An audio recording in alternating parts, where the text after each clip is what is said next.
Yep, I've tweeted it out as well. Welcome, everybody. New show on the channel. We are a couple of Chelsea fans supporting the European champions and a new podcast dropping. Everybody, new show on the channel. We are Followers of Chelsea Chelsea fans fans. Is supporting that the your European. friend? Yeah. Mohammed, go ahead and mute your extra tab. And so, your host, myself, last name Wilder, and we are going to bring in my second co-host for today. We'll start in the top right. We've got my brother Mohammed. Mohammed, how are you doing, my guy? I'm doing great, brother. Sorry about that little technical difficulty there on my side. No problem, bro. No problem. I'm doing good, man. I'm excited, man. It's been a long time cooking up this show for us, man. So I'm looking forward to talking all things Chelsea. Obviously, alongside the brothers that of mine, Fatur and and Pierre, and hopefully Zeke will join us next time as well, man. Yeah. Fatur, how are you doing, bro? Yeah, good, man. Good. This Lukaku is getting surreal at the moment, man. It's just everyone earlier. It's just like being pretending to be FBI agent for once, just tracking flight radar 24.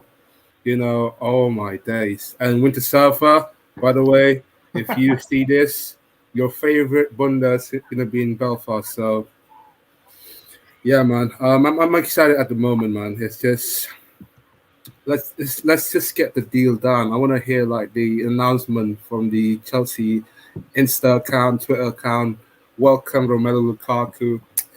Time will tell. Time will tell for sure. Yeah, man, that's dope. Yeah, so everybody in the comments, thank you for showing up. We appreciate it. Big up to Melina. She trolls us in private but supports us in public. So those are the kind of friends that you need. Big up to you, Winter Surfer, in the chat. He's tracking your flight. Hey, fair enough, man. As long as what time my flight is, Winter Surfer. So big up to the panel. Yeah, all of us. So everybody, just to be clear, we are going to start the Chelsea equivalent of what Gunners Talk is with Cam and Jocks and all them, and what Mandem United is with Flawless and Harris and all them, right? So we are just branching out. We're trying something new for the season. So we are going to hang out with you guys and talk about the current European champions. Hopefully I can still say that approximately 12 months from now. But if I can't, it is what it is. We're here for a bit, guys. So big up to all of you in the comments. Big up to everybody watching. Do not forget to like the video and subscribe to the channel if you want more of this amazing content. All right? Closed mouths do not get fed on YouTube. Speak up if you like it. Everybody, I hope we get along in the comments. I'm seeing some familiar faces like you, Jez. Big up to you. It takes a lot of courage to be a Spurs fan, but you wake up every day and do it, so you're a stronger man than I am. But in all seriousness, I guess we should start with – I don't want to start with like the obvious Lukaku situation. Let's just start with – because our season begins on Wednesday. What are our expectations for the season? Mohammed, I will go to you. Bro, I'd see. This is the thing. I think a lot of people will just expect me to say, we're going to win the title. But I'm someone that is of the big belief that I need to see something that shows me that before I can say something like that. And I'm usually someone that makes my predictions once the season gets underway. Mm-hmm. And we don't necessarily have the easiest of 6 fixtures lining up. And obviously the first game is a bit more lighter in terms of Crystal Palace. Respect to them still. They've had results against us in the past. But honestly speaking, I would love to see us compete this year. That's the main thing. I don't want us to be in a top 4 battle. I want us to be fighting for the title of anything. That is the competitiveness I would like to see from our squad. I want to see consistency. I want us to, if I had to say a points tally, I would say at least 80 points this year. I would love to see that. I don't think that the Premier League is going to be won by more than 90 points, in my opinion. I think this league is going to be much more competitive this year. And from a other competitions perspective, I don't want Man City collecting trophies, bro. That's the best way I can describe it. So I want us to be collecting every trophy that is possible. So obviously the Super Cup is coming up on Wednesday. I would love to definitely win that. The Club World Cup, I definitely want to win that as well. That's 2 trophies, but then you add the League Cup or maybe the FA Cup on top of that. And I don't know, I feel more confident about a Champions League run again than I do about a Premier League, which is really weird to say because full well how competitive the Champions League is, but I just feel like this manager that we have is tactically astute, and I don't know how else to put it. I think he's going to be much more better for us in the Champions League, and so I'm feeling pretty confident. I would say a league title challenge, but the rest I want us to actually win something there, and hopefully by the end of it we can say we've won 3 or 4 trophies. That's the way I'm looking at it. For Tord, I'm going to phrase the same question to you. What are your expectations for the upcoming season? I would like to see some improvement from last season. Ever since Lampard first came, we finished in the top 4, 66 points. The next season, Lampard and Tuchel, 67 points. We literally only improved by 1 point after we spending how much? £250 million. This season, we got Romelu Lukaku coming soon. And other players may be the icing on the cake, because I think Romelu Lukaku's our top priority target this summer.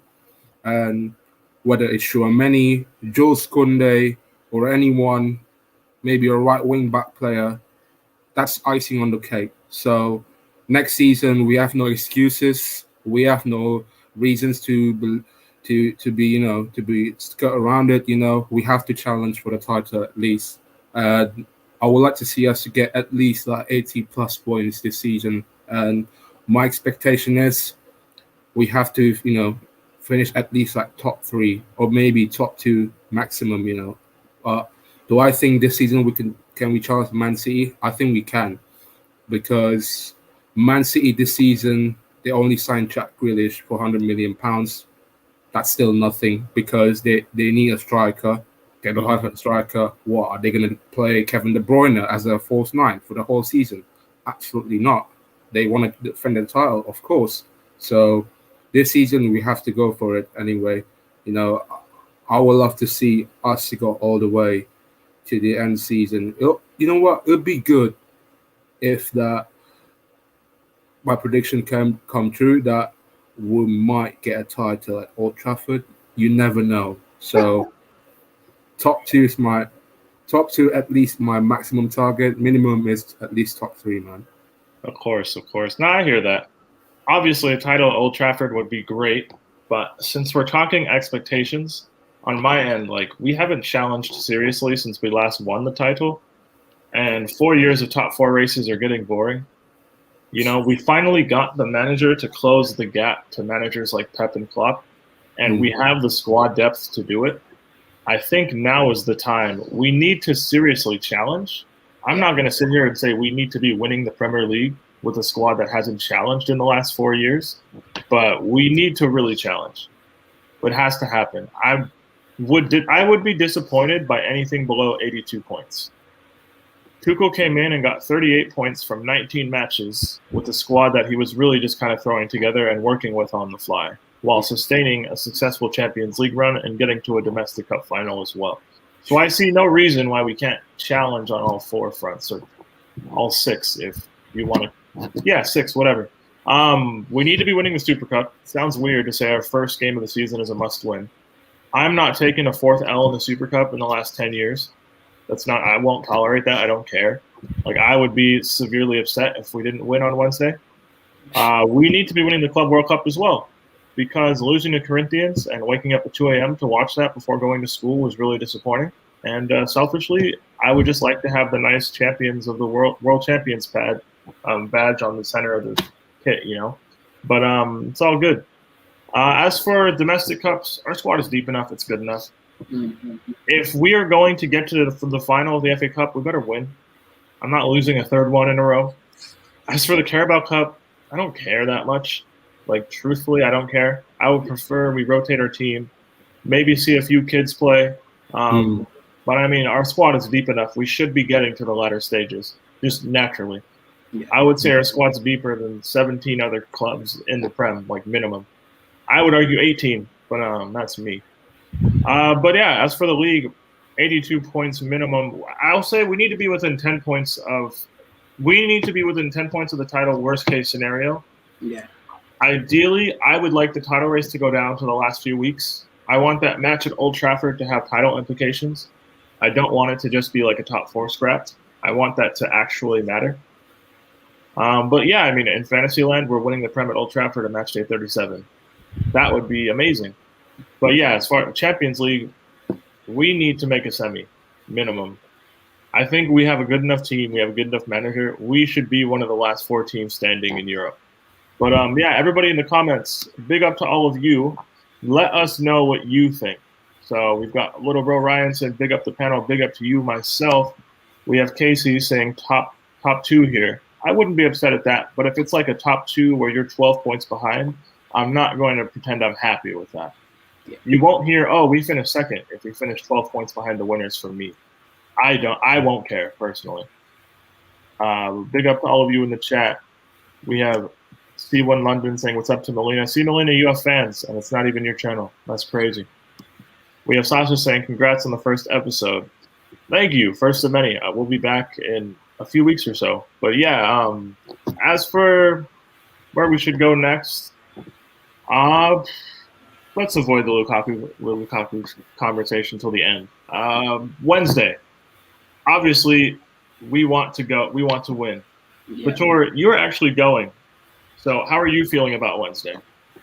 Well, I'm excited, honestly. Like that's our literally first game of the season, though, and can't wait to see what's the atmosphere look like in the over there. You know, it's like a 1 hour flight there, and it's still part of the UK. You know, but European away days always been excited for the Chelsea fans. You know, but yeah, this one, man, I just can't wait for the atmosphere. The fan zone will be there as well.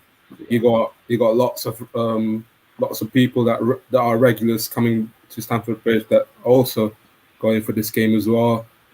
Bro, honestly, like, let's just roll on tomorrow, man. I can't wait. Honestly, like, it feels like how long we've been coming back to stadium. Well, apart from Spurs, last time we came back probably the Leicester home game, match day 37 last season. Yeah, literally, that's the last time. So, yeah, honestly, like I can't wait for tomorrow. Even though it's gonna be like small capacity stadium, there'll be 2,000 fans, 2,000 Chelsea fans at least. They'll be there. But, bro, honestly, like roll on tomorrow, man. I can't wait. I hear that. Mohammed, how are you feeling about? I guess now it'll be tomorrow in half an hour. How are you feeling about Wednesday? Bro, the best way I can put it, I feel quite confident. I don't know why, and I don't know why I would feel in any other way. I think being champions of Europe, seeing how we performed in that stage, and seeing how our preseason went, seeing and a lot of our players with even still some key players missing from the squad, seeing how dominant we can be, seeing how much we can keep the ball, seeing that there's the philosophy is there, but now the familiarity is starting to show itself. You can change a whole 11 and still play the same type of football. Obviously, there being errors and stuff like that, but the philosophy is actually starting to look like it's becoming more cemented with the players. It's becoming more easy for us to switch during game. I feel very confident. I think looking at this Villarreal team, I've seen some of their preseason games. I don't think they're in their best shape as a team, and the biggest one that I was worried about was Pau Torres, and he's only just gotten back, I think, yesterday, if I remember correctly. And so when you look at our squads, this should be an easy Chelsea win, but I don't expect the game to necessarily be easy. I think it's just one of those things where I expect us to go into that game, win comfortably, and actually make sure that we show what we're about. I don't want any room for failure. I want us to go for it from the first minute, and at the end of the day, I feel like comfortably we'll be champions of. We'll win the Super Cup, man. I don't know how else to put it. Yeah, no, I get that. Apologies, anybody, if you heard that. That's my roommate's cat. He's doing normal cat things, just being a cat. It is what it is. But yeah, I can't disagree with that, man. We need to win on the Wednesday. I talk so much crap about Arsenal and United losing to Villarreal. We can't lose. We have Fraser in complete agreement here saying we have to win this damn Super Cup. Man, I agree with you. I've seen us take 3 L's fairly recently. I can't handle a 4th one. Just pick up the damn trophy.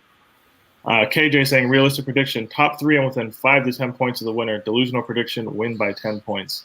Bro, I would be down to win by 10 points, but something about just potentially winning at Old Trafford and Lukaku scoring like a brace, to decide the title there. Like, I'm a huge fan of chaos. Those of you who are regular viewers of Sarcasm City, you know I just root for whatever causes the most chaos in the world, and I think that would be up there. We have Jez shamelessly rooting for a 1/4 winner. Hey man, just enjoy Conference League. It is what it is. Sure, I guess now's the time. Let's talk about it. Lukaku's obviously being added to the team ASAP. Somebody referenced a Fabrizio tweet. Yeah. Further up the chat. I might be in the minority, but I'm one of those weirdos who doesn't have Fabrizio Romano's tweet notifications on. So I don't really pay too much attention to what he says in terms of breaking news. So I don't know if there's been any sort of Lukaku agreement or announcement officially. If there has, whatever. But we're going to speak as if he's joining the club for sure. Fator, what do you think that's going to do to our front line? There's going to be lots of rotation, that's for sure. I think what Tuchel's mind thinking, if we go through at the back, well, arguably there's a big competition up front. You can have Mount Lukaku, Havertz up front. You can have Werner, Lukaku, and Havertz. Werner, Lukaku, Ziyech. There's so many options in our team. That's why we said this is the biggest squad depth that we've ever seen. Like, before the season, I mean, in the past, the squad depth's kind of like really small. But this time, it's humongous. Even though we let some of the players go, like Billy Gilmore on loan, he needs to gain time. Armando Broja just went to Southampton, and with Lukaku came, I can see Tuchel going to be rotating a lot this season. Even though some of our fan base expectation that Romelu Lukaku will have to get at least like 30+ goals, but my expectation of Romelu Lukaku is that I think he'll get at least like 20+ goals for sure. But anyway, man, it's just I feel like this season can go either way. If we go for at the back this season at some point, just in case we got that fixture congestion, especially in the Boxing Day, we might get rotating the formation.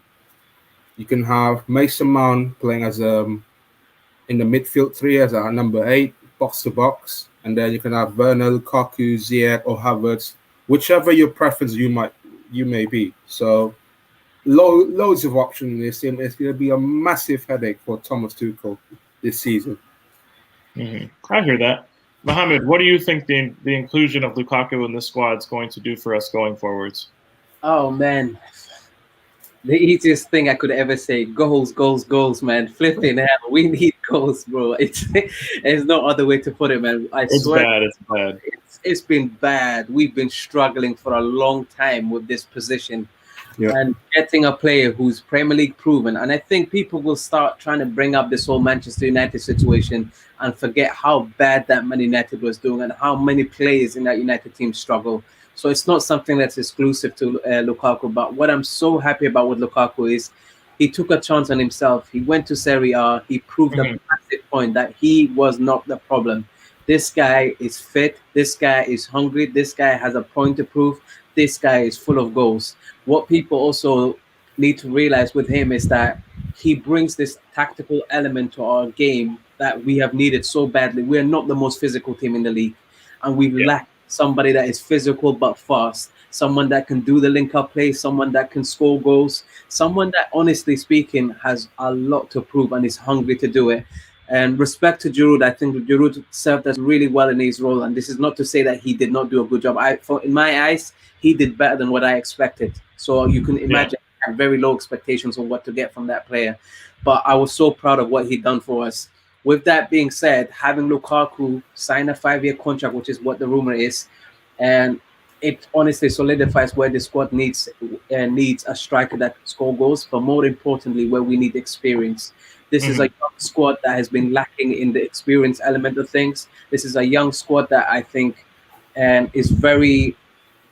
Sometimes they're just so hungry to score that they do the basics wrong when they get to the final third. Like they just be the one that scores, and you need self-assuredness in that way. And knowing that Timo Werner will now have a striker in Lukaku that will alleviate that pressure from him, I couldn't be more happy. I think the only thing that people might want to criticize is the fee that we're paying, but I'm not fussed because people forget the sales that we're making to make this happen. So, with that being said, I can't wait for him to just show that he's got the Chelsea shirt on him, and I can't wait for his first game at the club. As far as I understand, he will probably not make it to the game tomorrow.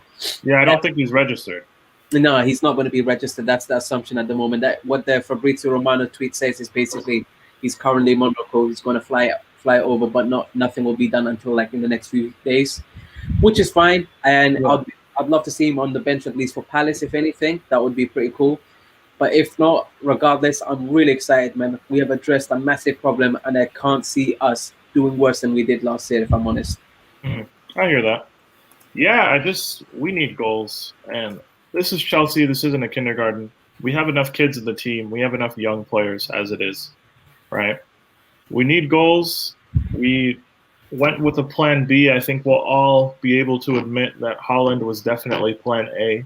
That didn't work out. But let's not sit here and lie. Lukaku's game might not look the sexiest, but when you're scoring 260 goals over the previous 10 years of your career, and it's not like he's sitting there at 31, 32 years old. He's 28.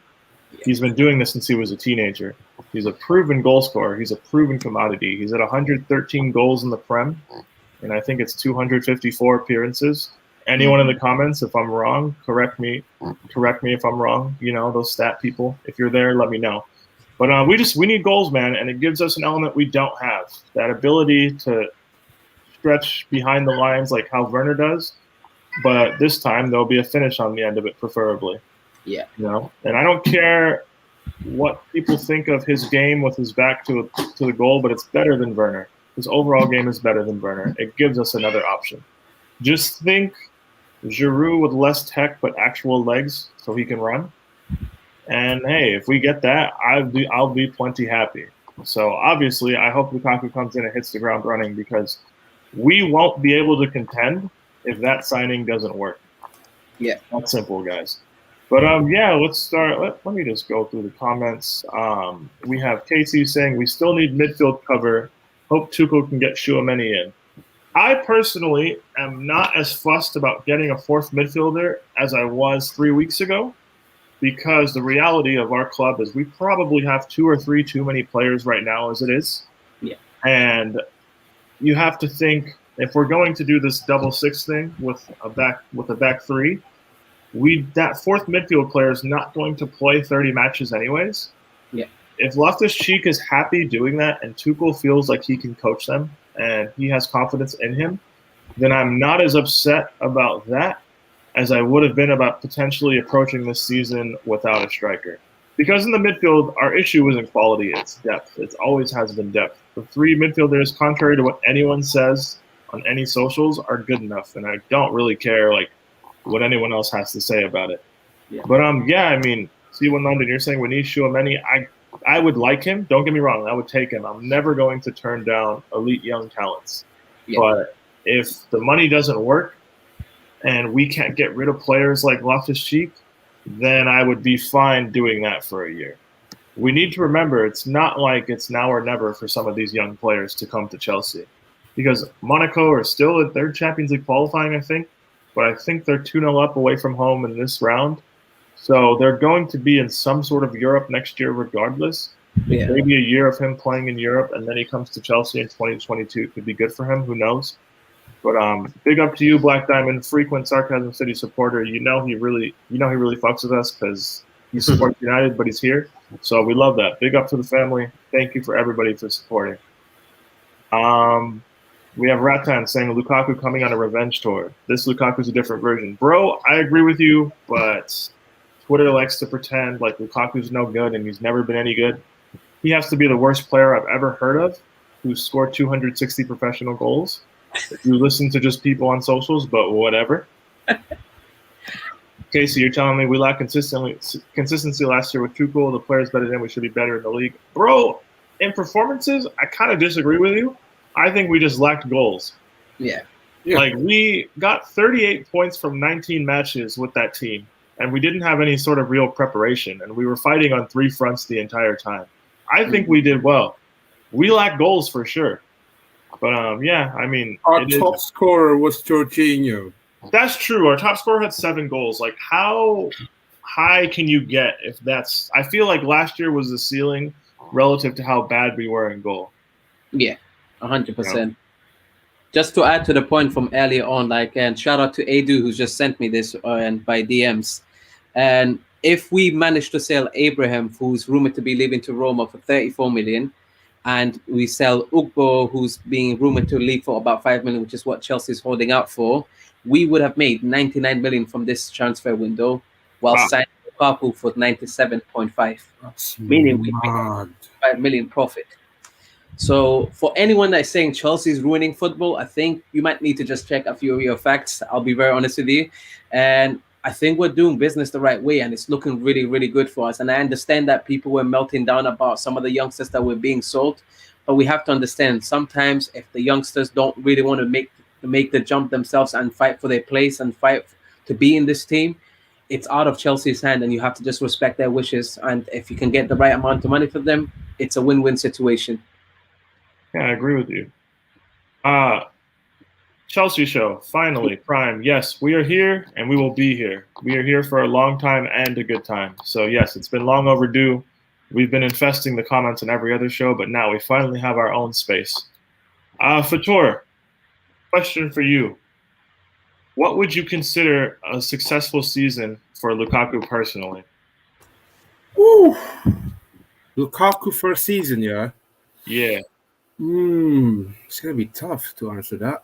I feel like our expectation is for goals from him. Loads of goals. Some of our fan base are expecting him to be scoring like 30-plus goals.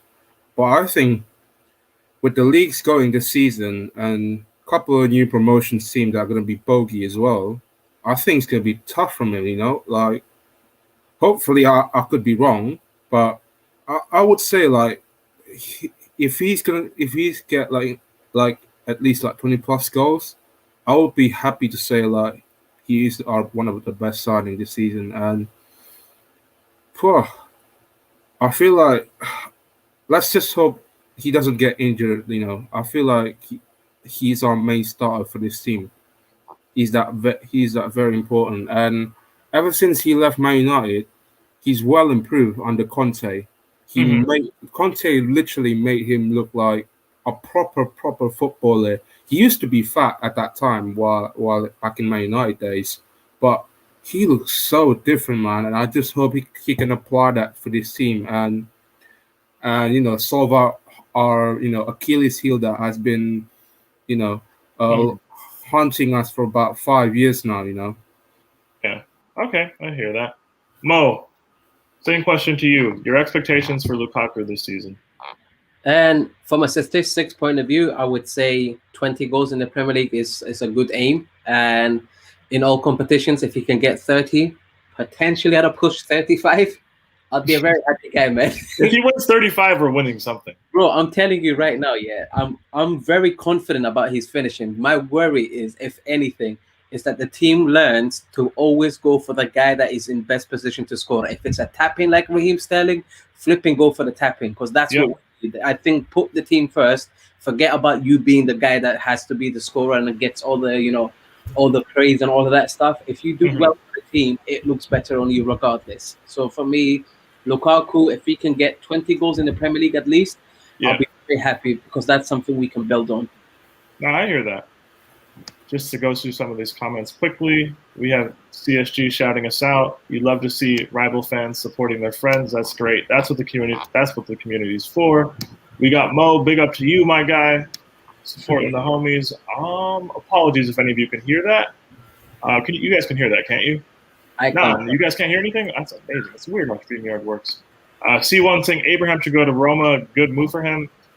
The thing is, with so many of these players who are born and raised around London, it's very difficult personally to uproot your entire life and go start again in a new country and a new culture in your mid-20s. Because Tammy Abraham's not like a kid anymore. We refer to him as a young player, but he's been playing full professional football for 5 seasons now, 5 going on 6. He went on loan to Swansea in 2017, and it's going to be 5 years ago now. 5 seasons ago. So, like, it's not as easy to pick up and go. Like, I would like him to go selfishly because I think £34 million is a good price to get for somebody like Tammy Abraham, and we could use that to help get better players for our squad. But at the same time, I'm not going to be upset if he doesn't go. Yeah. I can't be mad at him. Let's be honest. If I was Tammy Abraham, would I go to Roma? Probably not. Like it's not Roma with Totti and De Rossi and all of them. It's Roma now in the Conference League. It'd be hard to go from the Champions League winners to playing at 4:30 p.m. local time on Thursdays, bro. Like I'm not doing that. See, it depends because right now Tammy's not getting football. That's the way he has to look at it. He's not getting football, and he has to look at the options he's getting. Yes, he's getting offered, and he's potentially going to get offers from an Atalanta as well as Arsenal. But besides that, Arsenal have no European football of any significance to offer. But it is a club that is in London. That might be a preference he has. And obviously Atalanta is the one that has the Champions League football. But it all depends on if they actually push for the move. So when you say that it's not necessarily the best move for him, I'm with you. I do agree. But the counter to that, he wants to stay in London. Yeah, I thought that he might say that. I'll be honest, I expect a lot of English talent to be their preference. If they see that there's an option to stay here, they will always want to pick here because there's that sense of comfort and like knowing what your surroundings are. You don't have to learn a new language. You don't have to uproot yourself or your family or your partner, etc. It's a peace of mind that I think sets well with quite a lot of players. So I can't blame them for thinking this. But when I look at Tammy needs a season where he can literally show what he's about. He's not a player that I have fully written off. He's a player that I think needs development. And then unfortunately, at the club, the size of the club that we are, their patience is not there. And the fact of the matter is we've got the money to go get whoever we want. And that is an unfortunate circumstance for Tammy Abraham because we're just not going to wait for him. That's that. And he doesn't want to play second fiddle. He doesn't want to sign a new contract. So when you analyze the whole thing as a whole, you just have to look at what your options are. And if I think Rome is pushing for you the most, you go where you're wanted the most and then prove yourself there. That's the way I can look at it. Okay. Yeah, we've got a few of you in the comments who are kind of like seeing the London point. But I mean, from a professional, like competitive standpoint, it would probably be best for him to go. But I'm not in a position to tell him what he should and shouldn't do. Because ultimately, like, we're all compromised. We want what's best for the club. So, like, I don't think he should have to care about what any of us think. But, I mean, it is what it is. Nah, it's just one of those things. I hope Tammy gets his career on track. I like him. I just don't think he's long-term going to be the answer for a club like Chelsea. But, I mean, hey, the striker carousel continues. And we've got KJ kind of touching on that here. Saying he genuinely thinks Batshuayi might be our third-choice striker next season. Broja is going on loan to Southampton, and Tammy is likely to be sold. That leaves Lukaku, Werner, and Nishi. I'm going to be honest. I forget that Batshuayi still gets paid by our club. So, yeah, I haven't really even thought about this. When I thought strikers, his name didn't come into my mind. But, yeah, that's a good point. Batshuayi, is there any hope for him for Tor this season? Ooh, I think it's going to be hard this season with how many tackles that we got in this team. Ziyech, Werner, Havertz, Cho, Pulisic, Lukaku, Mount. More than 5 attackers this season. And if we add Mishi to our team, it feels like we're overloading a little bit, you know. I feel like on our team, 7 forwards is still enough for our squad depth. But unfortunately enough, I think Batshuayi will either get loan or maybe sell this summer. It's actually unfortunate because I thought he's a good player. He scored that goal against West Brom to win us the title 4 years ago. He's got some famous goals, so you're right, man. He's got he's got too many famous moments for somebody who hardly plays.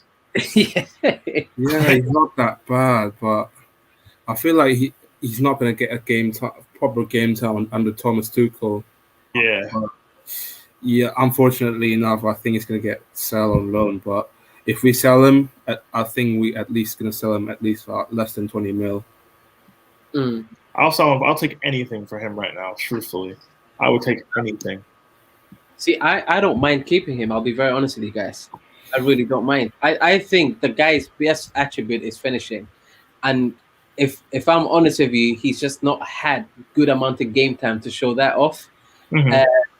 It's unfortunate. That Palace loan for me was one of the worst things I've ever seen for him, because not to even get in the team Yeah. is definitely a lot to take. It's a lot to take on board. What I will say with him is that when he has been given opportunities where he plays as a part-time role, where he comes off the bench sometimes, he has been actually quite useful for us. And if he's willing to play that role and maybe prove himself, it's not the worst thing in the world, because at the end of the day, that means then we don't necessarily have to go sign someone else as a backup or anything like that.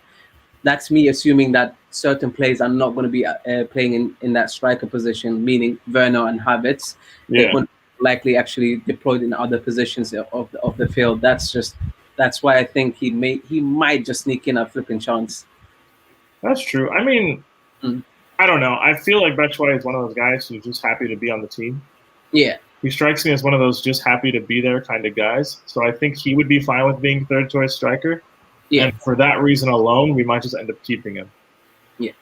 You know, we've got Prime sort of touching back to Tammy, saying from a selfish point of view, I want him to stay and be fourth choice. However, if I could speak to Tammy, I'd say go abroad because you develop a lot more for a few years. Yeah. It would make sense. I mean, career move wise, it's not bad. Then like the issue comes, and KJ touches upon it a little bit further up, saying like the wages, which is a genuine issue because what's been reported, what he wants in a new contract, I can't see too many Serie A teams being able to shell out those wages. Yeah. Like that becomes an issue as well. Like you're pricing yourself out of certain clubs. Casey, you're asking the question, when's Ross Barkley going on loan? I don't know, but that seems to happen every season. So, yeah, I don't know.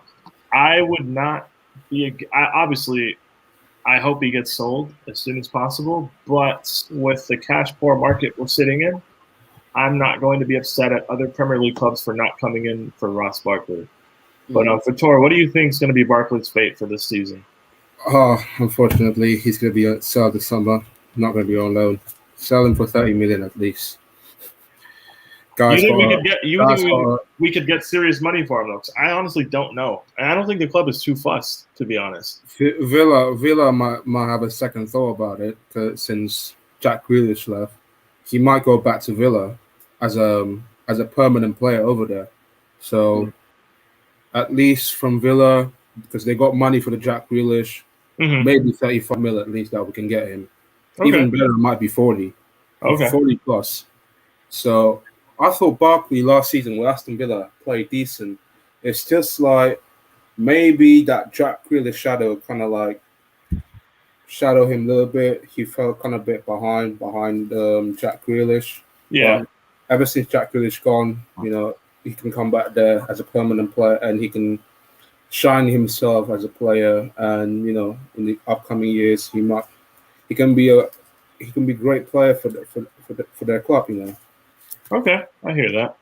We have Hussam dropping in on the This Is Football channel saying, my guys, Peter and Uncle Mo. Big up to you, Hussam. Everybody, if you like the content here, I'm almost guaranteed you would like what Hussam's cooking up on This Is Football. So go ahead and type that in on whatever YouTube browser you use. And, go subscribe and give the homie your time. But, C1, you're saying, hold on. Somebody typed something about a Newcastle loan. Yeah. Is that true? And no, he's saying, I think he's just saying that's a potential play because they're trying to strengthen in midfield as far as I was going to say, like, Newcastle have been linked to a lot of players for loans, so I would believe it. They've signed, what's his name? Joe Willock for 25 mil, from what I understand. That's on the verge of being completed. So that, to me, is why I might doubt this happening. Yeah, that's true. Oh, shit. But it really, really depends on if they lack depth and they want to find someone else just as in case, because at the end of the day, injuries can happen at any point during the season. I hear that. We have Easy dropping in, member of the channel saying ball is at the bridge. I love it. Big up Peter, Mohammed, and Fator. Big up to you, my guy. Another Sarcasm City regular showing love to the channel. Black Diamond, this is a good point here. You're mentioning Sancho going abroad and proving himself. Tammy should do likewise. The one thing I would say is there's an obvious gap in just raw talent between Tammy Abraham and what Jadon Sancho was when he went abroad. But I hear you. Do I think Tammy going abroad, he would come back like Sancho and heralded in that esteem? No, but he's good enough to make it. Let's not sit here and lie to ourselves. Like, Yeah. Tammy, if he played consistent minutes in the Prem for a decade, I think he scores 150 goals. But like at the same time, I don't think he's good enough to lead us to silverware. If we're fine with top 4 chasing, yeah, we could play Tammy. But we're Chelsea. We want to win titles. Like, we want to be a serious team in that aspect. So Yeah. we can't really persist with Abraham going, like 15 goals a season for 10 years. That's not going to do it for us. Fator, Danny Drinkwater, I'm going to ask you the obvious question. He's still in. Is there anything we can do with him? Off you go. I understand Lewis a couple of weeks ago trying to make an agenda against this guy, but hell no. That's the most shameless thing I've ever seen, by the way. I Lewis, can't if you're in see the comments him in the anywhere, team. how That's dare the you? thing. I would prefer. How old is he now? He's 30 plus now. So we need fresh new talent like Chouameni or any other midfield like Boubacar Kamara in our team that can play alongside Kante, that can can get the best out of Kante. Do I think Drinkwater alongside Kante? Yeah, shades of Leicester 2015-16 season, but this is not the same Drinkwater back then. He's a different player, different breed. And he went on loan like a couple of times. He went on loan to Burnley, he went on loan to Turkey, and he just came back here. Didn't he play one match at Burnley? Yeah. Yeah. He played once and got hurt, right, or something? Yep. He got injured. Yeah, I don't know. Danny Drinkwater is one of the worst purchases I've ever seen in the history of the league. But yeah, I mean, it is what it is. We have KJ saying Ross Barkley and Sean Dyche are a match made in heaven. That would boost their minority players quota because, I mean, Barkley is Nigerian, for any of you who didn't know. He's part Nigerian. I think his mom's like part Nigerian, something like that. So Yeah. From that aspect, I don't know if Barkley and Burnley would get along, but on that, I mean, that'd be sauce in their midfield. It'd be a bad shot for them, honestly. I would welcome it. I don't know if I just something. I can't see Ross Barkley playing for Sean Dyche. I can't see it. I can't see that. Oh my goodness, man. Fair enough. Yes, people, Black Diamond giving us a reminder. Like the video, subscribe to the channel, all of that. But yeah, I mean, if you like seeing our faces, hearing our voices, like the video, subscribe, all of that good stuff. Bit of a general question here asked by Harris. Top 4 predictions. Mohammed, go. Okay. In no particular order, because I can't do order. Fuck that. Oh, flip it, hell. Okay. All right. If you're not ready for Tori, you go. It's not that I'm not ready. This is the thing. I don't want to cause any controversy here, but I feel like at the moment we're the front runner contender for the league because Man City haven't even signed a goddamn striker yet. Mm-hmm. So I will put us on the top, and I would say Man City second, and then Liverpool third. You can have Manchester United fourth. The reason why I put Manchester United fourth because of Oli tax. Fair enough. You don't justify it to me. We're not United fans. Like, we're not going to get upset at you. A few of them in the comments might, but you can just ignore them. Mohammed, what are you saying? If Man City sign a striker, I'm putting them straight up number top. I'm not going to lie. But we're doing predictions as of now, bro. So predictions as of now. Yes. We've signed the problem that we needed to solve. I'm going to put us first. I am really reluctant to do so, but I have to admit that is our biggest problem, innit? 100. Chelsea 1, Man City 2, and Liverpool 3, and Man United 4. I want to say they're not going to make it, but I feel like they will, man. The quality is there. It's just the manager is terrible, man. Yeah, but like, see, you were acting like it was the most impossible decision, but I was going to give the same top 4 in the same order. But see, you know what? Like, if Man City signed like Kane, I generally do think, like, people forget Man City barely played with a striker last year and they wiped us. Do you get what I mean? I get that none of us, the competition, were doing well, but people have to understand that is actually a massive problem at City, and they've also signed Jack Grealish on top of that. Yeah, that to me is 2 problems that I generally thought by missing out on, obviously, and Aguero not signing a new contract, and also losing David Silva 2 years ago now. And those were two big misses. They were a big part of the dominant Man City side that we watched before. So they're addressing big problems that I think long-term wise, that this is going to be a very dominant and difficult team to beat, man. But yeah, I do feel like if they get a striker, I would still put them above us. If not, Chelsea, man. Come on. So we have Black Diamond saying, if City gets Kane, it's over. If not Chelsea, fair enough. See, we have Jess saying, if City get Kane, we're winning regardless. Oh my goodness. If they get Kane and Grealish in the same window and we still beat them, I will be the most unbearable person to ever walk the earth. All of you rivals or neutral fans, you better hope that doesn't happen. You lot thought it was bad to us winning the Champions League, innit? Oh, yes. Oh, my goodness. Yeah. I hear that. We have Ratan saying, F Man United, hope they give Ole a lifetime contract. Any of you don't know, Ratan is a Liverpool fan, so that makes sense.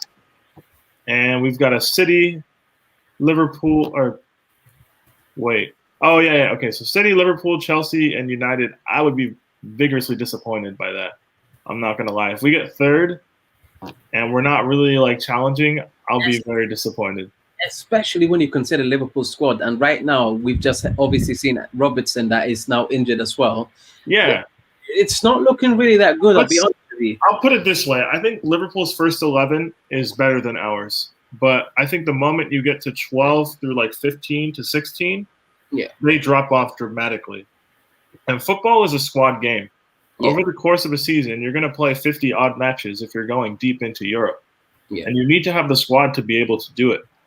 And Liverpool were decently lucky with injuries for like a 2-year period where most of their core players didn't really get hurt. And last year was a bit of an overcompensation, right? Because you had cluster injuries at one position. Yeah. But that squad is a year older now. You have to think they're not just going to go back to having immaculate health across the board. We've seen a player get injured in a preseason game, and he's walking in a boot now. Yeah. But, I mean, Vitora, what do you think about that? Do you think it's fair to agree that Liverpool's 11 is better than ours? Because I think they are. Liverpool. I think they are. At full health, I still think they are. I feel like crazy, but I think Liverpool side, they can be better. But my concern is their defense. Attacking wise, I don't have the problem with Liverpool. Their defense.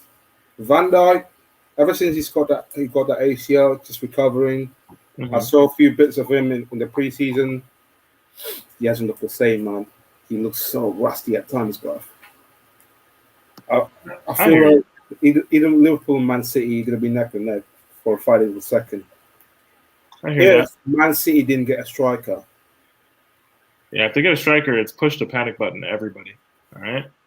I hope you know. Like if they get a striker, it'll be us two, Chelsea and Man City. The next show we do, if Harry Kane is holding up the powder blue, then it will not be as good vibes as this one. People in the comments, I promise you. I can't lie, yeah. That to me is not. Yeah, I will be very afraid. So, like, I'm slyly hoping for Daniel Levy to be a prick and just not tell him. The one time we're praying for it, innit? Yeah, like, Daniel Levy, please go do what you do because the fate of the world is in your hands. Don't do it. C1, you're saying you think we need another midfielder to help us rotate our three because they've been injury prone. Bro, I agree with you, but my thing is if Tuchel wants to play with Loftus-Cheek, if he wants to use him and thinks he can, then who am I to tell him that he can't use him? Like, you know, it's one of those things, and it's also like a matter of if we're going to bring in another midfielder, then we have to get the ones like Loftus-Cheek and Barkley out of the club. And it's not as easy as said than it's easier said than done, basically. Like that might just not happen. I'm sure we would like to. In an ideal world, we trim down the squad with all the deadwood, push them out the door, and then get in amazing new players. We say this every year, but it never happens like that. It's not as easy getting rid of players as it is on FIFA. Like players have actual like preferences now, and they actually have like free will. Like it's real life, you know. Jez asking anyone is Arsenal making top 4. I've got a lot of friends on the Gunners Talk podcast, and I'm trying to be nice to them and trying to be cordial, but the obvious answer is no. Of course not. I think if Arsenal get top 7, they're doing decently well this season. What about you guys? Do you think Arsenal are going to make it? Nope. Absolutely not. If they want a striker, they can get Tammy. Yeah, if you guys get Tammy Abraham, I'll back you, but only if you buy Tammy Abraham from us. Yeah, Melina, if you're in the chat, if you want Tammy, he's No. available. For two, Yeah. she's been praying. She's been praying this whole time, bro, that they don't end up with him. That's crazy. That's crazy. Dan saying best away kit in the Prem, bro. Truthfully, I'm not one of those people who looks at kits all the time, so I couldn't even tell you. Like, if you held a gun to my head and told me to describe 6 away kits, I'd be dead. I haven't really looked until it gets to like FPL and like trying to like make my team every week. I'm not really gonna be familiar. What is ours? Is ours the yellow? Yeah, that wicked is the I'm yellow. gonna go with that one. That's the only one I know. Is that biased? Yes. But what about you guys? You know what? I haven't seen all of them. That's what I'm actually trying to pull up right now. Like any, bro. Fator, have you seen any away kits? I don't even know. It's usually I website. forgot. I forgot what color was it? Yellow one, and then the third one kind of like haven't released yet, you know. But I saw a bit. The yellow one's kind of alright, man. I like the yellow. It feels like that back in the old days, like 2014-15 season, proper yellow. But yeah, Nike's better be creative, man. Honestly, ever since we got Nike, they're giving us shit ton of clothes, man. Bro, they have disrespected us for too long. We won the Champions League, and look at the absolute trash we have to wear. It's ridiculous. Meanwhile, Arsenal gets more fly every season, and they just get worse. Yo, Norwich's away kit, I have to admit, that is... Is the orange one they're wearing? No. It's this, it's like a flipping light blue with black. It kind of looks like the one we used to have at one point. Oh, man, it's that Hazard season. And was it under Conte? I think it was. The second one? Yeah. You remember? It looks like that? Bro, it looks kind of like that. Oh, man. They might get relegated, but yeah, that one wins. So, Dan, to answer your question, my brother, that one.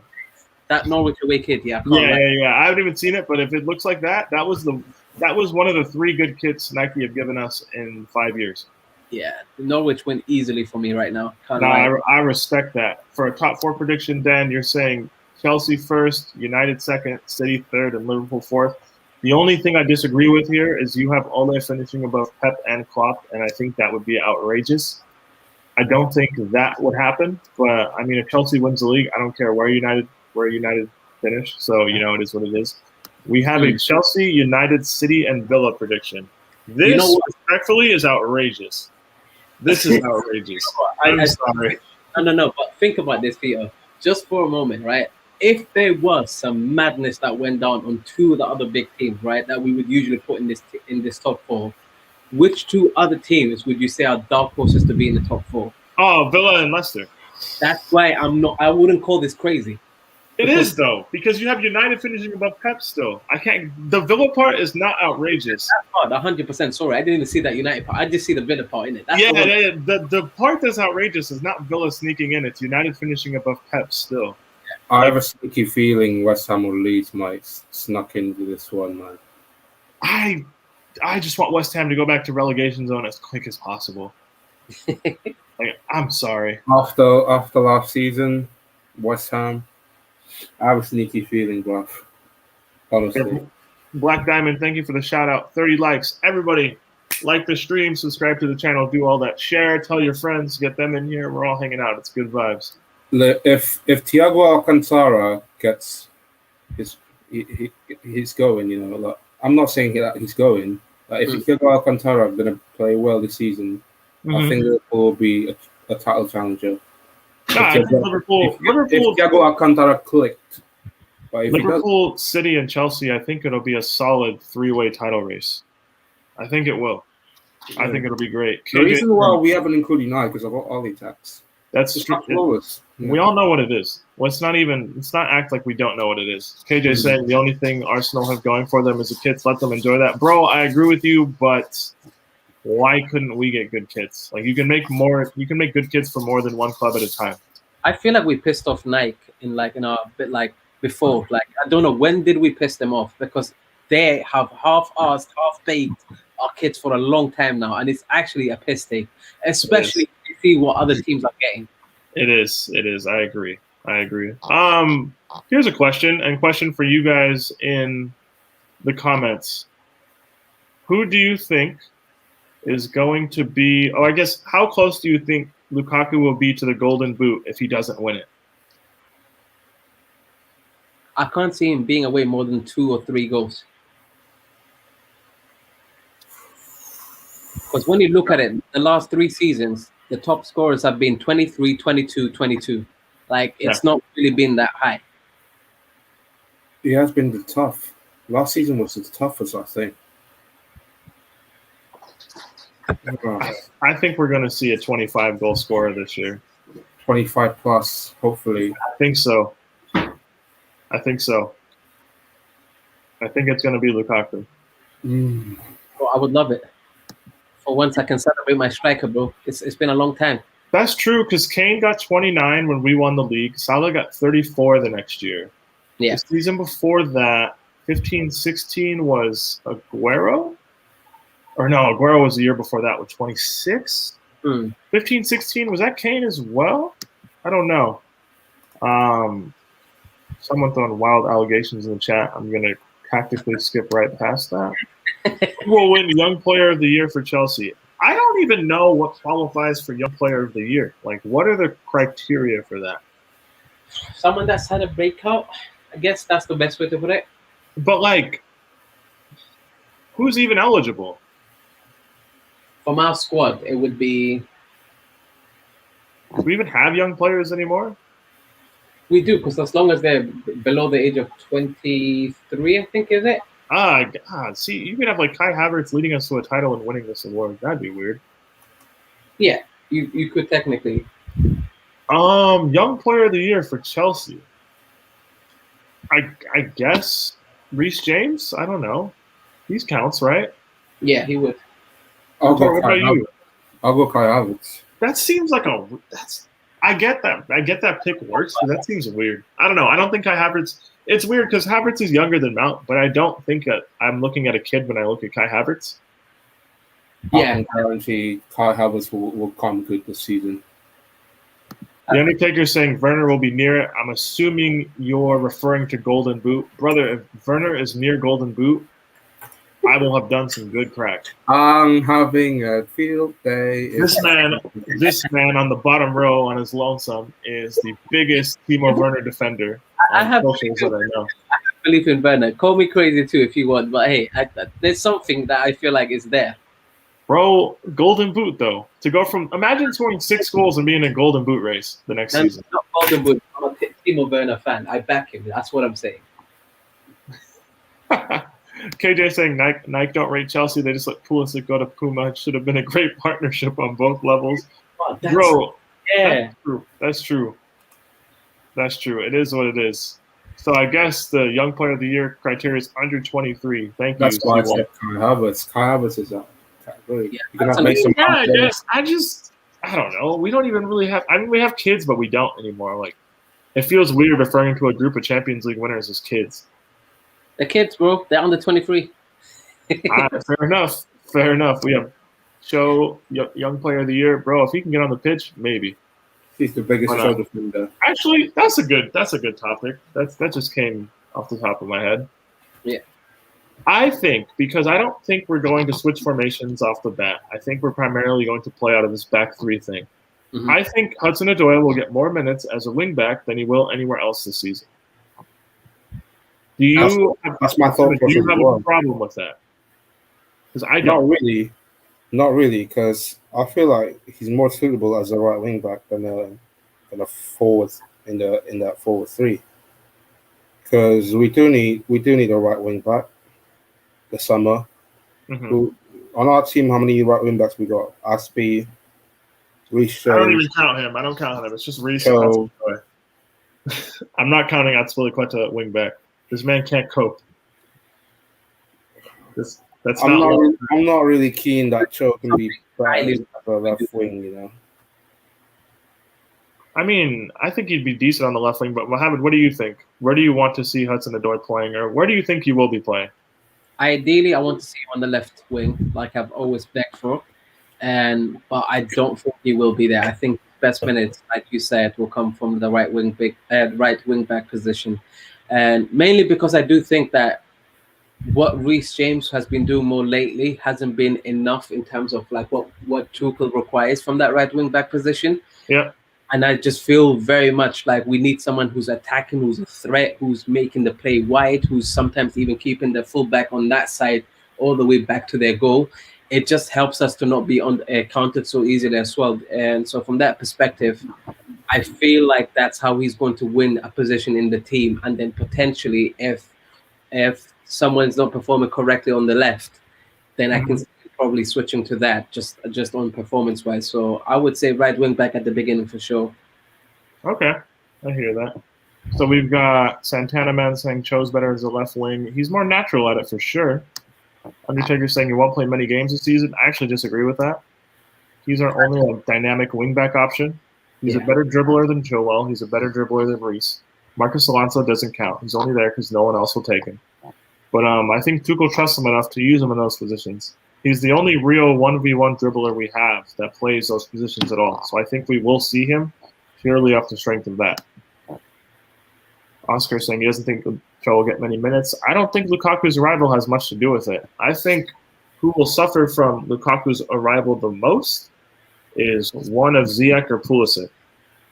Because I don't think Werner is holding bench as much as I want him to. I don't think he's going to be benched I don't think that's going to be it. And I think Havertz is going to play, and Mason Mount will find his way into the team. But one of Ziyech or Pulisic will get phased out from Lukaku, especially if it's a thing where Werner and Lukaku are scoring goals. You're not taking them out of the team. Man will not start at least till Aston Villa because I think he was given like a couple of weeks off after the Euro.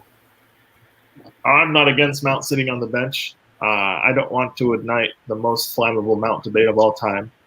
But I don't think it's. I'm not fussed. As long as whoever's playing scores the goals and we win, I don't care. Yeah, I'm with you. You know, it's a team. The fact of the matter is, we're now spoiled for choice. That's the best thing. Exactly. Yeah, so Santana Man saying against the little blocks we need wing back. Bro, if Reece could dribble better and he wasn't built like a mini fridge, I would disagree with you, but I can't help but agree with you. You know what? Just to pick up on that point, I do think Reece James can do this, I don't think so, man. I just don't think so. No, because I've seen him do it when he was young, and it's like, like when youngsters come up to the senior football, it's like that expressive side of them is beaten out of them to get the basics right. Yeah. And all of a sudden, I feel like he relies and does the basics a lot. But when you've seen, for example, when we were playing Man City, I don't know if it was the FA Cup or the league, and there was a point where Tuchel kept on telling him, like, no, you need to take on Mendy and actually beat him. And you saw him do it. And I'm like, he needs that encouragement because for whatever reason, he just decided he was going to do basic things. Yeah, I don't know, man. The more I've seen him play there, the more unnatural he looks in like 1v1 positions. Like he'll either create a half a yard of space and whip a good ball in, which is great. But you need to be able to put together 2 or 3 dribbles and combine and create chances that way. Yeah. Like Hudson-Odoi can do both. He's not as good a crosser as Reece, but he's way more dynamic 1v1. Yeah. And if you're only a threat to go on the outside, eventually people will understand that and you'll be able to compensate for it. Yeah. We have KJ lobbing Cho slander. I'll just ignore you, KJ. You're hating on your fellow Africans. It is what it is. How dare you? The Undertaker is saying Pulisic on the left. Brother, I would not be upset, but I think Pulisic's going to be holding a whole lot of bench to start the season. C1 saying Reece needs to be encouraged to do it. Brother, I can't disagree with you. I don't disagree at all. I think for our last sort of thing, real quick today, before we got out of here, because, it's late there. Yeah. And we've been going for about an hour. Super Cup predictions. Obviously, we all said we have to win for our season prediction, so I all know what we're going to say, but give me a score and give me goal scorers. Oh, damn. Goal scorers as well. Okay. All right, I can go first. Go for it. And 2-0 Chelsea. Okay. Ziyech and Werner. Ziyech and Werner? Vitor, what about you? 3-1 Chelsea. Werner scores twice at least. I was going to say hat trick. Nah, I'm crying. Havertz, and then Havertz. Okay, so Werner twice and then Havertz. I'm going to say 2-0 Chelsea. Ziyech and Havertz. Werner assists once. Actually, you know what? Nah. Let's give this a full Super Cup preview. Who would you, Mohammed, if you were managing, if you woke up tomorrow and you were a 6'4", lanky white German guy, and your name was Thomas Tuchel, who are you starting in the match? And okay, starting with the goalkeepers, that's obvious choice. So Mendy for me, Rudiger starts, and based on the fact that the other players haven't really gotten the minutes needed in terms of preseason, I'm going to have to go with like different options for this match, I guess. And so I feel like Chalobah will start. Okay. And I can see Kurt Zouma starting. And I believe Hudson-Odoi will start at right wing back. And I believe at left wing back we'll have. It's probably going to be Alonso. I'm not happy about it, as you can tell, but it's probably going to be. The sooner he can go, the better, if I'm honest. But yeah, in terms of midfield, I see Kante, and I see Kovacic starting there as well. And then up front, and the front players is going to be Ziyech, Havertz, and Werner in my eyes. Okay, Vitor, what about you? Front three tomorrow, yeah. Yeah. Now it's tomorrow because it's after midnight for you. Oh yeah. Oh my days. I feel like are they gonna play low block? That's the question. Villarreal, yes. They will. 100. I would start Shaw as a right wing back. That's their foe. And then I'm not sure whether Thomas Tuchel is gonna want to start Mount because he hasn't been training a lot. Because of the couple weeks off after the Euro final. Mm-hmm. So I'll put Jorginho Kante in that midfield. You can have Chilwell on the left, and then Werner, Havertz, and then Ziyech up front. Okay. I will go with. I think Christensen and Aspie are playing in this match. Okay. I think they're sort of because I read. I think it was Nazar said, not this last Monday, but the Monday previous. Those that were fairly late coming back from the Euros are doing double sessions and did a intra-squad scrimmage over the weekend to try and gain fitness in an attempt to win the Super Cup. So it sounds weird, but I think we're taking the Super Cup extra serious. We better be. So I think along the back it's going to be Rudiger, Christensen, and Aspie.